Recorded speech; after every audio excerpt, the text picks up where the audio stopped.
Hey all. Well, this is my last week in 2022's version of Notable Quotes, where I look at specific sayings or things that I've gathered over the years that were meaningful to me.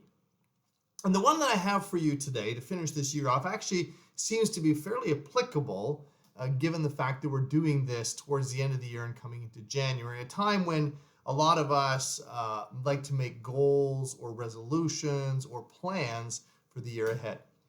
This quote comes from a man named Shola Richards. He was at a leadership conference that I was at some time ago, and he works at excellence in the marketplace and cultures of excellence. And he said this, and it really stuck with me. He said, "Commitment is doing what you said you were going to do long after the mood in which you made the commitment is gone." Catch that? Commitment is doing the things you said you were going to do. In other words, following through and doing that long after the mood, that thing that made you make the commitment in the first place, is past. How many times have you made a commitment and then as time went on and things got less rosy, it got difficult, something more interesting came along, it became very difficult to keep up with? See, we make all kinds of commitments. Sometimes we make them in a positive manner. In other words, we hear a motivational speaker, we read a book, we see a video and we're like, I can do that. You know, someone said you can write a book and I'm going to do that. I'm going to write a book, or I'm going to get excited. I'm going to learn that hobby. I'm going to learn that thing. And we get all excited.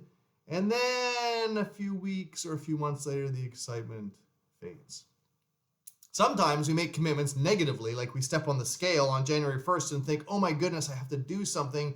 I'm going to commit to get fit and to lose weight. You know, but then February rolls around and that initial panic kind of falls away and we don't do it anymore.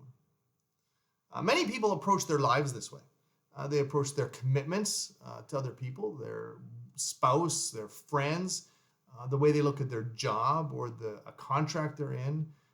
People even look at churches that way. A commitment is simply something they do until something better comes along or they feel differently than they did when they made the commitment.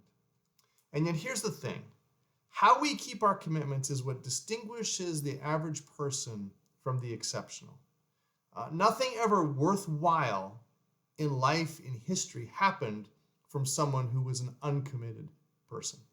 Every invention, every company, every just personal accomplishment came because somebody was committed. I mean, think about it. When you decide to raise kids and you say, I'm going to be committed to raising kids, it's a lifelong pursuit. And there'll be lots of days you don't feel like raising your kids, but you do.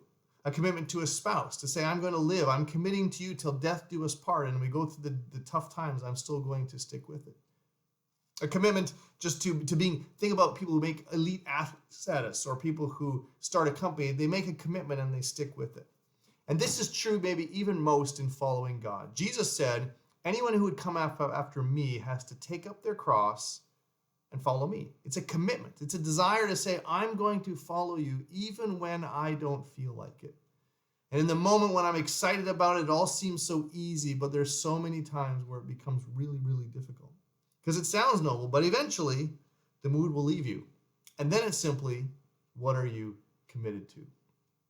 My hope is that as we go into the new year, as you make commitments, as you make decisions for the future, that you become a person who considers carefully, but when makes a commitment, follows through, because that's what will distinguish you from an average person. And after all, we all want to be someone who's a little bit more than average. I hope you have a great holiday season, great Christmas. We'll talk to you next time.